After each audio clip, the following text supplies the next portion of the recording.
Bueno, vamos allá y empezamos con la cultura cero accidentes. Fijaros en esta fotografía, el Papa Francisco tuvo un encuentro con una representación de discapacitados por accidentes laborales.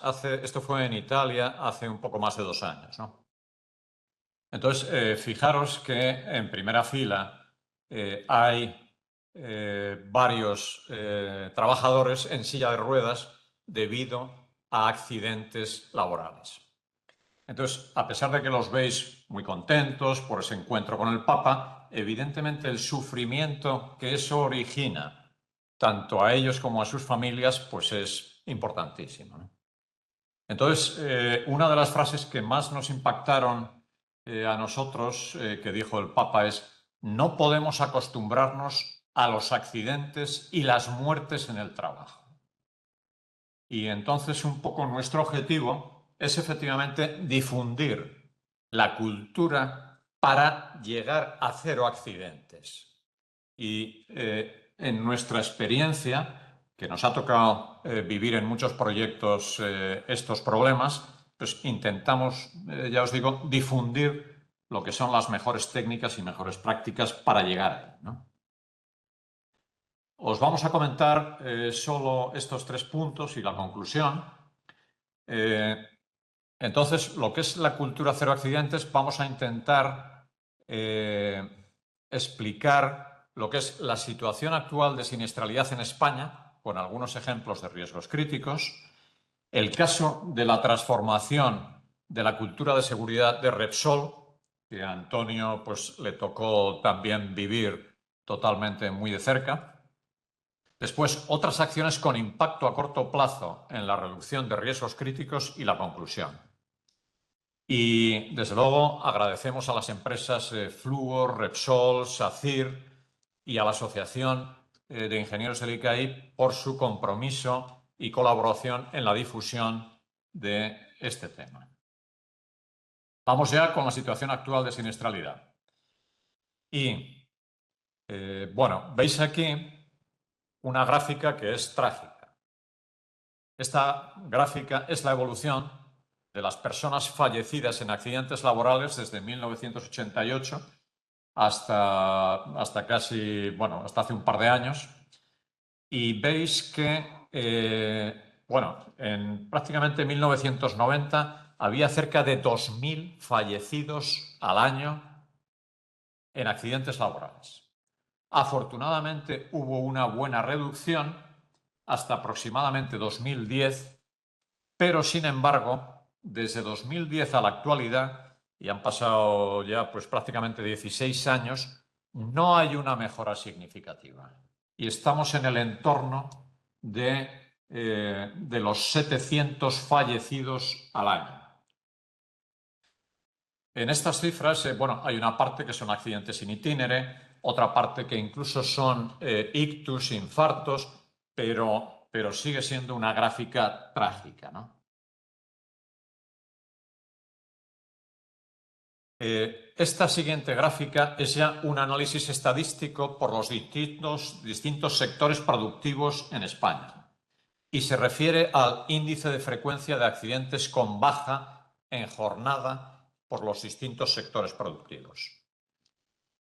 El índice de frecuencia es el número de accidentes con baja por cada millón de horas trabajadas.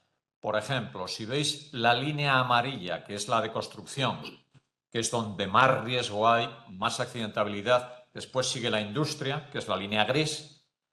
Luego la línea roja es el total, la media de todos los sectores. Y por debajo está servicios y, bueno, agrario, que ahí no vamos a comentar mucho de ese tema. Hay realmente poca gente, pero bueno, ahí están los distintos sectores, ¿no? Entonces, veis que también hubo una reducción significativa y hasta la misma fecha aproximadamente de 2010. Pero bueno, lo que creemos que realmente da una idea clarísima a cualquiera, los que habéis trabajado en estos temas y los que no habéis trabajado en estos temas, la pirámide de accidentabilidad esta pirámide sí que refleja la magnitud de la tragedia. Entonces, por ejemplo, aquí esta es la pirámide de 2023, pero una vez más, en los últimos 15-16 años es prácticamente la misma. No hemos mejorado nada en España. Entonces, en el vértice tenemos los accidentes mortales, entre 700 y 800 todos los años, la primera gráfica que veíamos, pero cuidado porque justo por debajo están los graves, que son cerca de 5.000 al año. ¿Y qué son los graves? ¿Qué entendemos por graves? Lo que entiende el Ministerio de Trabajo y la Seguridad Social es accidentes que implican amputaciones permanentes, discapacidad permanentes, como esos señores en silla de ruedas que veíamos. O sea, son accidentes muy, muy graves que impactan para toda la vida a los trabajadores que sufren esos accidentes, ¿no? Seguimos bajando por la pirámide y tenemos accidentes con baja, más leves, sin baja, leves, pero cuidado porque ahí tenemos como 1.200.000 al año, de los cuales 600.000 a su vez son con baja, bajas que pueden ser hasta de 6 meses de duración. Quiero decir que si uno de nosotros nos caemos de una escalera y nos rompemos un brazo, podemos estar hasta 6 meses, eso se consideraría accidente leve. Y bueno, relativamente leve, ¿no? Pues hay 600.000, más de 600.000 al año. Y por debajo, ya sin registros oficiales, tenemos primeras curas, tenemos incidentes en los que afortunadamente no pasa nada. Por ejemplo, se están izando unas cargas, un palé de ladrillos con una grúa torre y se cae el palé, pero afortunadamente no hay nadie debajo. Pues eso es un incidente que la pirámide cada vez hay más. Y en la base de la pirámide, y que es uno de los temas que luego nos va a comentar también Antonio, porque son los actos y condiciones inseguras. Esa es la pirámide completa de accidentabilidad. Entonces, en el programa Cero Accidentes, nosotros nos centramos sobre todo en la reducción de actos y condiciones inseguras y de riesgos críticos. Si somos capaces de controlar esos dos temas en nuestros proyectos, en nuestras obras, ahí vamos a bajar drásticamente la accidentabilidad. Bueno, otro tema que no vamos a hablar, pero que se sigue añadiendo a la tragedia, hay otra pirámide de enfermedades laborales. Por ejemplo, tendinitis crónicas, trastornos musculoesqueléticos, todavía hay temas de silicosis, etcétera, etcétera. Bueno, entonces, situación en esta gráfica muy sencilla, veis, índice de frecuencia en el sector de la construcción en España hace unos 4 años, 37. En construcción. En industria, 27. Digamos que los proyectos en los que andamos más metidos industriales están un poco mejor. Pero, ¿dónde están los líderes, las empresas y organizaciones líderes a nivel en España y a nivel global? Están en un índice de frecuencia de menos de 4. ¿Y cómo es posible, diréis, cómo es posible pasar de esos niveles de 37, de 27 a menos de 4? ¿Cómo es posible reducir la siniestralidad en más de un 80%? Pues efectivamente, a través de programas de cero accidentes que aplican las mejores técnicas y mejores prácticas de empresas líderes en el sector, que lo llevan haciendo desde hace 30, 40 años, y que consisten en los mejores estándares técnicos para controlar esos riesgos críticos y también los mejores procesos de cultura de seguridad, que ahí entramos en el factor humano, que es todavía más complicado. Pero el factor humano, a través de actos y condiciones inseguras, a través de eso vamos a poder también mejorar. Y para los que no estéis muy familiarizados con estos temas, riesgo crítico. ¿Qué es un riesgo crítico? Aquel que puede originar accidentes graves o mortales. Por ejemplo, imaginaros Veis en esta fotografía un trabajador encima de una escalera, su cabeza estará cerca de 5 metros de altura. Este trabajador, si cae, puede tener un accidente mortal o grave. Pero es que además hoy día es fácil evitar ese riesgo. Desde hace 10-15 años tenemos todo tipo de pequeños camiones, furgonetas con su cesta elevadora. Ese tipo de trabajos hoy día no tiene sentido que se hagan con una escalera. De hecho, desde hace poco más de 5 años tenemos también las pequeñas plataformas eléctricas individuales que se utilizan ya en muchas naves. Entonces, son medios más seguros y que mejoran la productividad. Que nosotros como ingenieros, como técnicos, como gestores, lo que queremos es eso, que se mejore productividad, calidad y seguridad, por supuesto. Estos medios hacen las tres cosas a la vez. Riesgos críticos muy complejos. En una refinería de Repsol, por supuesto, los procedimientos de bloqueo, cuando hay que hacer una reparación en una válvula, son muy complejos. Pero si se siguen de forma estricta, no hay ningún problema. Y en el factor humano, dos cosas. Vamos a comentar una anécdota para que veáis todavía más claro a qué nos referimos con cultura de seguridad y con ética, que son los dos conceptos del factor humano fundamental. Imaginaros en esta foto, que aunque no es exactamente del mismo sitio, me pasó, estaba dando yo una vuelta y veo en una ciudad, veo que se está montando un andamio como este de fachada que tenéis aquí. Y debajo hay una cafetería. Y evidentemente cuando yo pasé estaban subiéndose tubos de un nivel a otro, tubos que pesan de andamio de 6-10 kilos, y dos señores tomando un café justo debajo. Justo debajo. Entonces voy yo, me acerco y digo, perdonad, salir un momento, que tenéis un riesgo, puede caer aquí uno de esos tubos. Y entonces los que estaban tomando café me miraron un poco de, este está loco, ¿no? Pero me hicieron caso, al cabo de unos segundos me hicieron caso y se levantaron. Muy bien. Inmediatamente hablé con los andamieros, por favor, ¿podéis bajar? Y muy bien, muy educados, efectivamente pararon su trabajo y bajaron. Y entonces, en ese momento sale la dueña de la cafetería. ¿Pero tú quién te crees que eres aquí como para levantar a estos señores? Señora, pero es que les puede caer un tubo. Bueno, cultura de seguridad. La cultura de seguridad, a veces un poco general, es muy floja, todavía a nivel laboral. Igual que a nivel de seguridad vial hemos mejorado mucho, pero a nivel de seguridad laboral, a nivel general, estamos todavía con mucho campo de mejora. Y la ética. Yo cuando hablé con los andamieros me reconocieron, sí, claro, es un riesgo muy importante, pero nos han dicho que es que la comunidad tiene que acabar el andamio mañana, es que nuestro jefe... Digo, ponme con el jefe. Y hablé con el jefe y efectivamente ahí se paró y ya buscamos una solución, en fin. Pero eso es una cuestión de ética.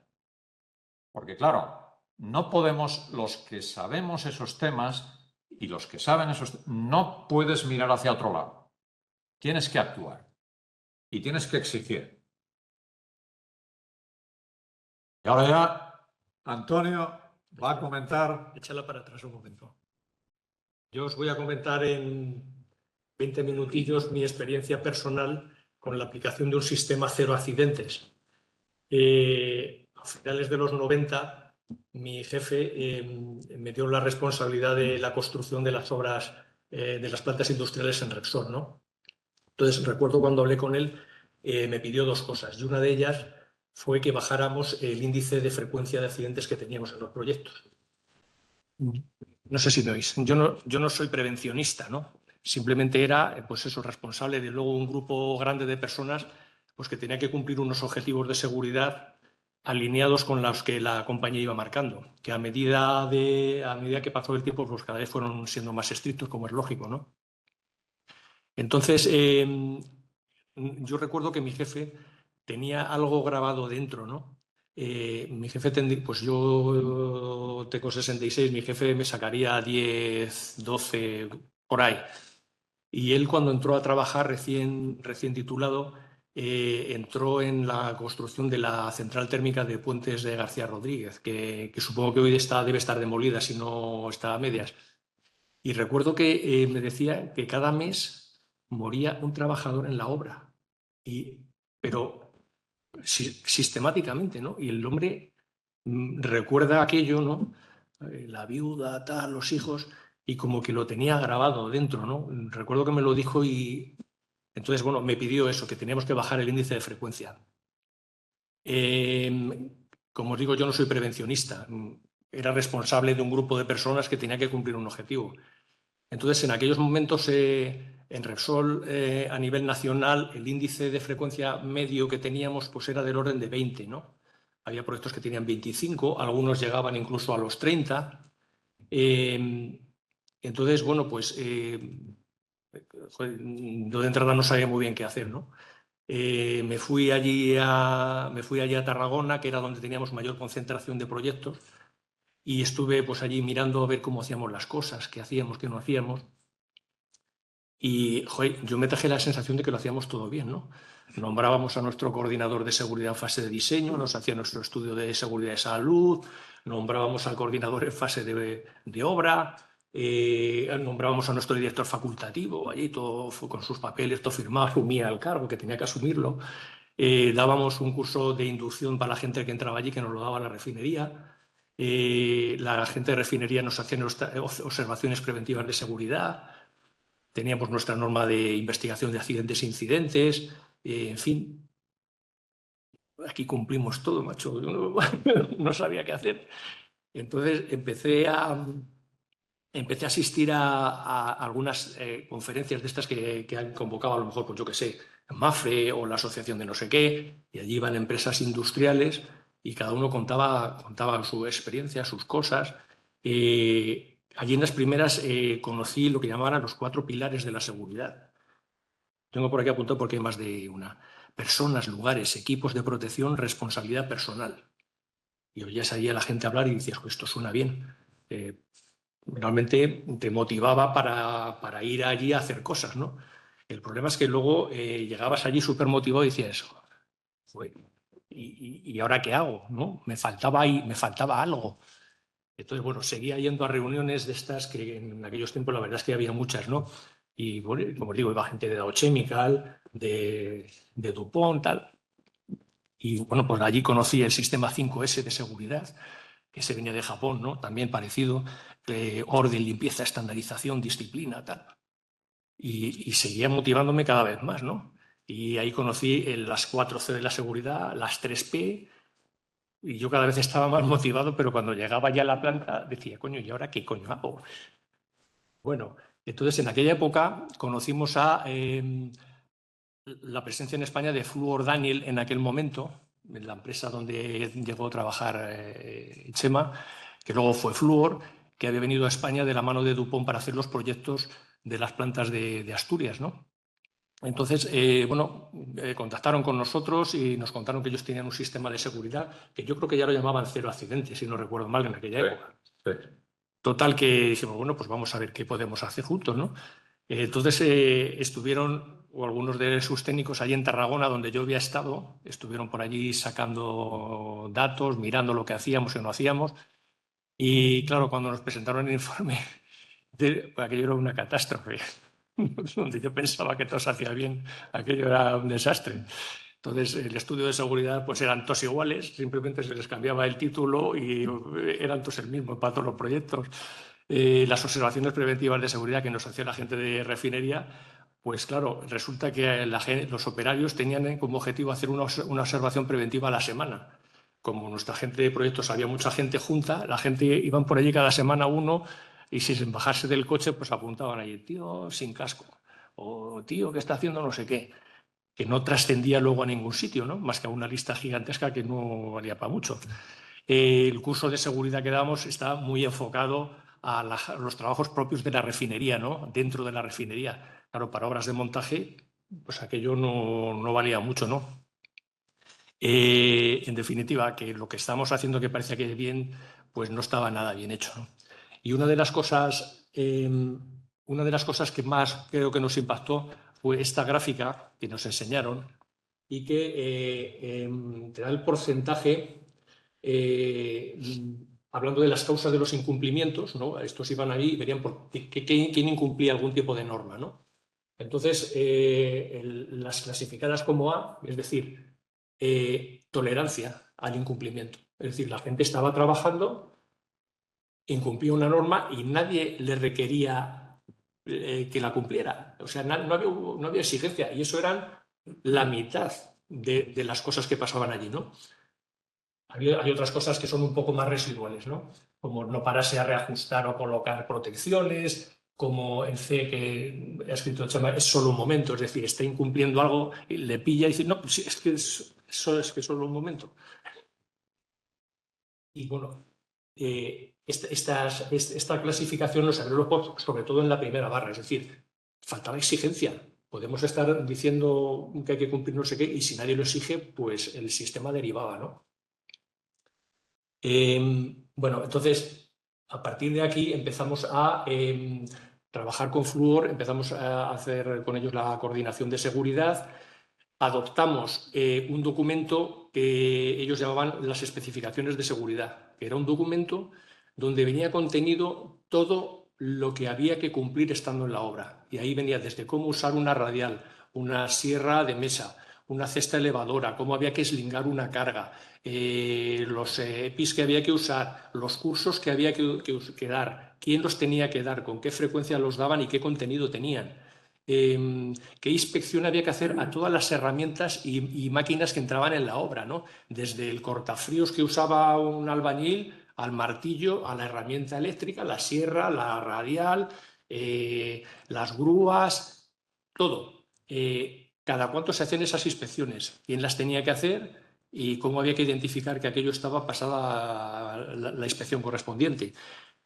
Aparte de cómo se gestionaban los residuos, las normas de conducta que había que cumplir en la obra, qué había que hacer en caso de una emergencia, qué dimensionamiento tenía que tener el equipo de seguridad de cada contratista. Este documento se incluía en las peticiones de oferta y formaba parte contractual de los contratos, ¿no? A partir de ese momento. Entonces, con todo eso contenido allí, bueno, era la primera piedra. Lógicamente, si no está perfectamente establecido qué hay que hacer, pues difícilmente vas a poder exigir que se haga, ¿no? Se diseñaron toda una serie de cursos de seguridad. Primero era el curso de inicio, es decir, todo el que entraba a la obra tenía que hacer un curso de inicio y se le daba esa etiquetita que se ponía en el casco. Se le daba su manual de prevención personal, que era un extracto muy resumido de estas normas de seguridad, sobre todo las cosas que podían ser más habituales, ¿no? Se le registraba en un registro que constaba que había pasado ese curso y se le hacía un test de comprensión para asegurarnos de que había entendido todo lo que se le había contado. Esto de las etiquetas luego vemos por qué. No era solo para adornar el casco, que algunos cascos se les veía súper adornados, ¿no? Por ahí, por la obra parecía un desfile. Había un curso específico para mandos, es decir, los mandos, ahora luego veremos que tienen un papel esencial en todo esto, porque son los que están delante del equipo que está trabajando. El curso de mandos. Luego hay una serie de cursos de especialidades, cursos para poder usar una radial, cursos para poder usar, aquí hay una etiqueta de operador de camión, operador de cesta, es decir, cualquier trabajador no podía hacer cualquier trabajo, tenía que estar autorizado con una formación previa para poder hacerlo, ¿no?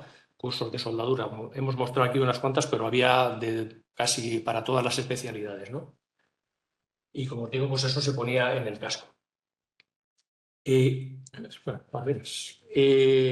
Se diseñó un plan de inspección, como os he dicho antes, donde había personas especialistas que tampoco pensemos que era la bomba, ¿no?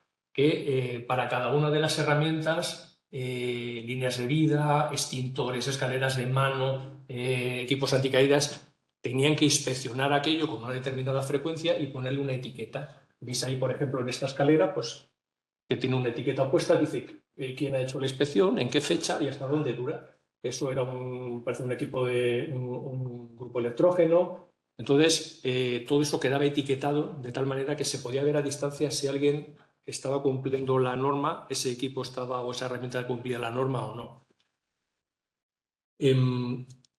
Con la gestión de andamios había un trabajo especial. Hubo que trabajar aquello para unificar el contratista de andamios y que no cada uno llevara el suyo, que antiguamente incluso el propio contratista montaba en sus andamios con personal propio. Aquello se retiró, tenían que ser personal especializado en montaje de andamios. Cuando estaba montado el andamio, pues pasaba un supervisor de andamios y le colocaba una etiqueta. Como veis ahí están puestas una etiqueta que es andamio que no se puede utilizar. Cuando estaba verde el andamio podía ser utilizado y por la parte de atrás tenía una etiqueta amarilla donde cada X tiempo establecido se decía que aquello había sido inspeccionado, que nadie lo había tocado, no había sido modificado y podía seguir en vigor. Además de que la gente ya estaba formada, sabíamos lo que tenían que hacer, cómo tenían que hacerlo. Sabíamos que los equipos estaban en condiciones de ser utilizados. Después se implantó un sistema de control o vigilancia, por decirlo de alguna manera. Entonces había unos técnicos de seguridad que hacían una serie de muestreos estadísticos, pues dependiendo del número de trabajadores que tenía cada empresa y depende de los tajos que tenía, si estaban dispersos o no. Entonces ellos decían, pues acá esta empresa tengo que observarla hoy 1 hora, por decir una cosa. Entonces estaban allí mirando cómo trabajaba la gente. Veían por las etiquetas del casco a distancia pues, si la persona estaba autorizada a hacer lo que estaba haciendo. Veía a distancia si las escaleras que estaban usadas por el color de la etiqueta, pues si había pasado la inspección del mes.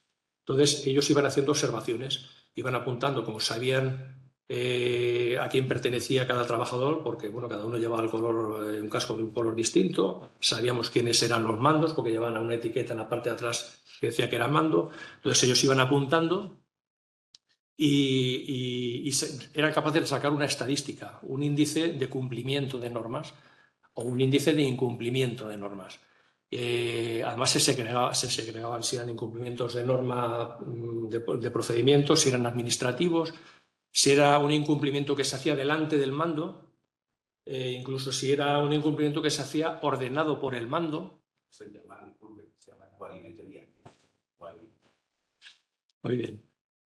Y de aquello que se deducía, pues dónde estaban fallando las cosas, por empresas, por equipos, por especialidades, y acto seguido lo que había que hacer es hacer algo. Hacíamos divulgación de aquello, se gestionaba bueno, se me ha olvidado una cosita aquí.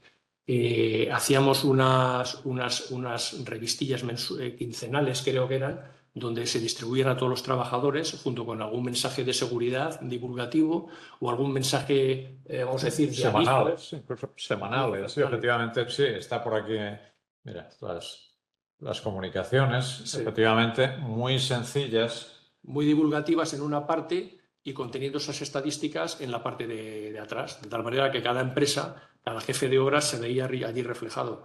Luego había unas reuniones pues de técnicos de seguridad semanales, de jefes de obra semanales, con los gerentes trimestrales, y a cada uno se le exhibía lo que estaba haciendo su gente, ¿no? Sobre todo si lo estaban haciendo mal. Y se le pedía, tienes que hacer algo. Y estaban obligados a presentar un plan de acción antes de que, vamos a decir, el cliente pudiera intervenir. Si eso era repetitivo, pues entonces había que hacer otras cosas. Y sí, se me ha aportado el tema de los permisos de trabajo, que era una parte importante porque en el montaje no estábamos habituados a trabajar con permisos. Es decir, allí si uno tenía que excavar, metía la grúa y excavaba. Y si otro tenía que soldar, siempre que estuviéramos fuera de la parte de refinería, pues entraba y soldaba. Entonces se metió la cultura del permiso de trabajo para todo aquello que representaba un riesgo especial, ¿no? Es decir, uno no podía excavar a más de 20 centímetros, si no recuerdo mal, si no tenía que pedir un permiso. Y para hacer un izado había que pedir un permiso cuando, no sé si era cuando la grúa estaba por encima del 75% de su capacidad o algo así. Si estaba por debajo no tenía que pedir permiso, pero si no tenía que pedirlo. Para entrar en espacios confinados, y una excavación que medía más de 1,5 metros, pues era un espacio confinado. Ahí no podía bajar un tío con una escalera porque le daba la gana. Entonces se metió la cultura del permiso de trabajo. Y bueno, como os digo, todo eso fue lo que fue la implantación, que yo creo que acabamos a primeros de los 2000, año 2000 y pico, ¿no? Bueno, y entonces, pues esa ha sido mi experiencia en todo esto. Solo me queda responder a algo que uno puede pensar y decir, ¿y esto funciona? Pues esto funcionó, esto funcionó. Yo doy dos referencias en la ampliación del proyecto de Cartagena, la nueva refinería, fueron un trabajo de 25 millones de horas hombre, juntas de personas en el entorno de los 12.000, y el índice de frecuencia final de ese proyecto fue de 1,1. El proyecto de ampliación de Bilbao, la planta de coquización más las desulfuradoras que llevaba asociadas, fue un proyecto de 8 millones de horas, puntas del orden de 3.500 personas, una cosa así, y el índice de frecuencia acabó por debajo de 1. Y eso ha sido la tónica desde que se implantó esto. Es decir, os puedo asegurar que esto funciona. Bueno, pues como Exacto, exacto. Y funciona. Y, por ejemplo, algunas cosas adicionales que también se hicieron y que funcionan muy bien en esos proyectos, por ejemplo, en las fases ya de diseño y de contratación es importantísimo atacar ya todos los problemas que pueden venir después. Y, por ejemplo, ahí hacíamos revisiones de seguridad de los modelos en 3D, que ahora sería como realidad aumentada, etcétera, pero ahí ya veíamos interferencias, problemas de seguridad, no solo en la construcción, sino en operaciones y mantenimiento. Recuerdo analizar válvulas. No, es que esta válvula no hay una no hay un acceso bueno. Vamos a tener que subir por una escalera de 4 metros. No se puede hacer eso. Hay que rediseñar ese tramo de tuberías para hacer una plataforma. Después, la industrialización de la construcción, que nos tocó vivir una fase muy interesante que ya, por ejemplo, veis ahí la foto de la izquierda, es un rack prefabricado, vigas, pilares, todo prefabricado. En vez de hacer el hormigonado in situ, que aquello era una pesadilla hace 30 y pico años, y que todavía se ve en obras de construcción, de edificación, muchas veces se ve, eso es un riesgo enorme, da lugar a muchos accidentes. La modularización en la construcción, en la industria, es fundamental. A la derecha veis una foto, modularización de partes de estructuras metálicas que se montan a nivel de suelo con un riesgo muchísimo menor y se suben, con lo cual se disminuyen mucho los riesgos. Y lo que decía Antonio, en las ofertas y contratación, las especificaciones claras de seguridad, ¿no? Las comunicaciones que él decía que antes pues era un librito muy sencillo, hoy día bueno, desde hace mucho tiempo también se utilizan las reglas de oro por la vida, que es cómo simplificar los miles de páginas de seguridad que hoy día se piden hasta para una pequeña reforma de una casa, pues eso hay que conseguir comunicarlo de una forma fácil a todos los trabajadores, todos los mandos y trabajadores. Entonces, para eso, desde hace tiempo se utilizan reglas de oro por la vida y los 12 conceptos de riesgos críticos, maquinaria pesada, excavaciones, izados, espacios confinados, etcétera, en una página cada riesgo y se definen 4 o 5 párrafos y en esos párrafos, por ejemplo, izados, minimizar la presencia de personas en la zona de trabajo, no situarse nunca bajo cargas suspendidas. Esto que parece tan sencillo, pues todavía hay problemas en muchos proyectos. Colocar las cargas de materiales sueltos, como encofrados, tablones, etcétera, en jaulas o amarrados. Sigue habiendo accidentes porque esto no se hace bien. Conocer siempre el peso de la carga antes de cualquier izado. Sigue habiendo vuelcos de grúas casi todos los meses en España, con accidentes gravísimos. Utilizar siempre cuerdas guías en vez de sujetar las cargas con la mano, porque sigue habiendo golpes continuamente. Entonces, simplemente aplicando estas normas hemos eliminado el 80% de los incidentes de izados, y lo mismo con los otros temas, ¿no? Liderazgo. Esto es cada día más importante. Ya lo era importante hace 30 años, pero ahora es cada vez más. Cada vez es más complejo un proyecto industrial o de construcción. El liderazgo visible es fundamental que directores, jefes de planta, jefes de obra, mandos intermedios hagan sus inspecciones o caminatas de dirección, sus charlas motivacionales, el liderazgo en reuniones de seguridad, en investigación de incidentes, premios y reconocimientos, porque por una parte vamos a exigir, tenemos que exigir un cumplimiento estricto, pero tenemos que ayudar. Y la forma de ayudar es escuchar, inspeccionar de forma positiva, motivar, hacer equipo, para que al final entre todos nos ayudemos en todos los proyectos para llegar a cero accidentes, ¿no? Entonces, realmente,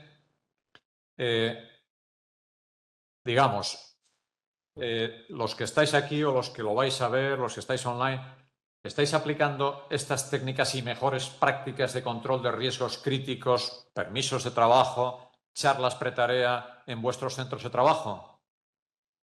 Si vuestra respuesta es que sí, tenéis que estar muy cerca de cero accidentes. Tenéis que estar ahí. Si no estáis aplicando todos estos conceptos, entonces nuestra recomendación sería que hagáis un plan de choque urgente, y un plan de choque urgente con lo que hemos comentado. Implementar acciones de liderazgo visible, implementar las técnicas de seguridad en las fases de diseño, ofertas y contratación. Comunicaciones efectivas a través de la sencillez, reglas de oro por la vida, por ejemplo. Implementar formaciones y cursos en los centros de trabajo, no a distancia, no, en los centros de trabajo y por gente que esté trabajando allí y que tenga su liderazgo. Y lo mejor en relación a permisos de trabajo y charlas pretarea tienen que funcionar. No se tiene que hacer solo por rellenar un papel, tiene que funcionar. Y desde luego, si hacéis todo esto, si hacemos todo esto, como decía Antonio, reducimos drásticamente la accidentabilidad y podemos llegar a cero accidentes. Nada más, gracias. Te comentaba que nosotros en Airbus tenemos más o menos lo que has comentado, lo tenemos tal cual. Y el problema lo tenemos con los EPIs, que muchos de ellos son muy incómodos. Y hay zonas en donde, por ejemplo, hace mucho calor. Entonces la gente lleva una gorra, es protectora, y se la quitan. O, por ejemplo, para pasar por algunas zonas hay que llevar zapatos de seguridad. Y no hay para todos. Entonces hay unas punteras, que son una mierda, con perdón, que te las colocas y te vas tropezando con las punteras. Ha habido algún accidente decente que se ha tropezado con la punterita esa de la nariz. Entonces, tenemos un problema con los EPIs, yo creo que grave. Habría que buscar EPIs que sean cómodos y que la gente los pueda usar, porque muchas veces lo que pasa es que no los usan porque te los pones tú y dices, es que esto no hay quien lo lleve. Y luego aparte están los caminos señalizados para pasar, que a veces hay atajos y la gente pasa por donde no debe. Y eso sí se puede controlar más. Pero es otro de los problemas que tenemos, porque todo lo demás lo hacemos los training, incluso tenemos training en online, en los que se pueden hacer y se pueden repetir, y luego se hacen test. Más o menos lo que habéis dicho se hace.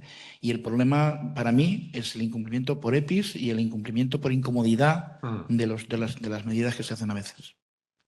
Fíjate que en ese sentido, yo recuerdo en algunas de las refinerías en Tarragona, teníamos un problema de que en verano, imagínate en Tarragona el calor que puede hacer, y en paradas de planta o tal, teníamos que entrar dentro de reactores con un calor terrible. Lo que hicimos fue poner aire acondicionado.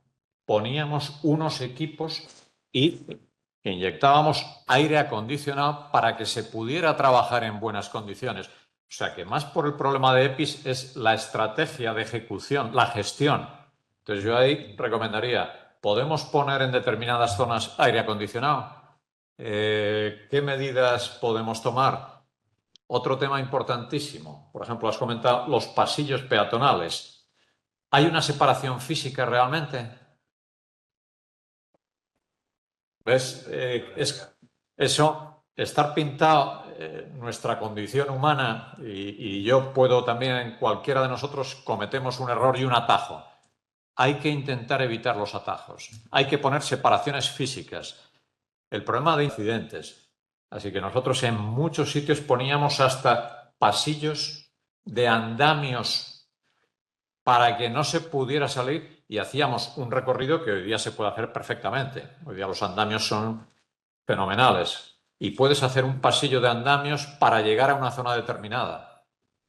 O sea que más que de los EPIs yo recomendaría ver la gestión y formas alternativas para que quitemos el factor humano de un poco de la ecuación. Bueno, muchas gracias. Coincido con lo que estabais hablando ahora mismo. La cultura de cero accidentes no es solamente para los operarios, para los trabajadores, es que empieza desde arriba, desde el primer ejecutivo de la compañía y evidentemente desde los ingenieros que diseñan todos los sistemas. Entonces, lo que estás hablando de preparar una zona para que se pueda trabajar con seguridad, eso es previo. O sea, hay que darle al trabajador todos los medios para que no tenga ninguna tentación de incumplir con las normas de seguridad. Correcto. Y evidentemente, pues eso tiene un coste, tiene un trabajo previo, pero hay que hacerlo. Y luego inculcar esa cultura de seguridad a todo el mundo, no solamente a los operarios, digo a todos, pero especialmente a las personas que están en riesgo, para que entiendan que no pueden asumir ninguno de esos riesgos por ningún motivo. Y al final, pues que se llegue a esa cultura, que es lo que un compañero mío decía, que hay que ser inconscientemente seguros. Es decir, que actúes de una manera que ni se te ocurra hacer ese atajo que estábamos comentando, ni nada. No, tú sabes que tienes que hacer las cosas de la manera correcta para que no se sucedan los accidentes.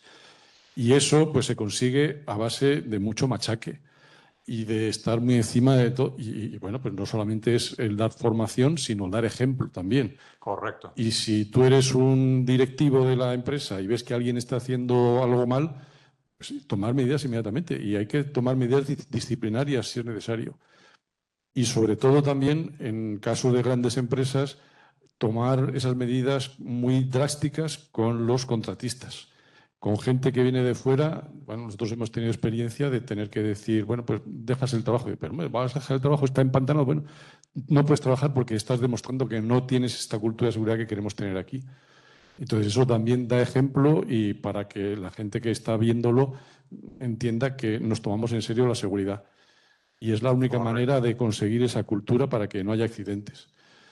Que lo que has mencionado antes, la gráfica esta de la seguridad, esta mañana estaba en SICUR y estaba comentando esa misma gráfica, la de los 600, 700 accidentes mortales al año, que eran del orden de 2.000 hace unos cuantos años. Evidentemente, hemos mejorado, pero estamos estancados ahí. Eso es una vergüenza en un país avanzado, civilizado, con todos los medios que tenemos a nuestro alcance, que haya todos los días 2 personas muertas por accidentes laborales. Y 11 que tienen accidentes graves. Sí, bueno. Quedarse en silla de ruedas, evidentemente, pero ya solamente el hecho de pensar en 2 personas al día que mueren en España por accidentes laborales, que no somos conscientes, porque únicamente nos damos cuenta cuando hay un accidente en el que mueren 6 o 7 de repente, pero es un goteo que no se debería consentir con los medios que tenemos hoy en día, que es que no tiene ningún sentido.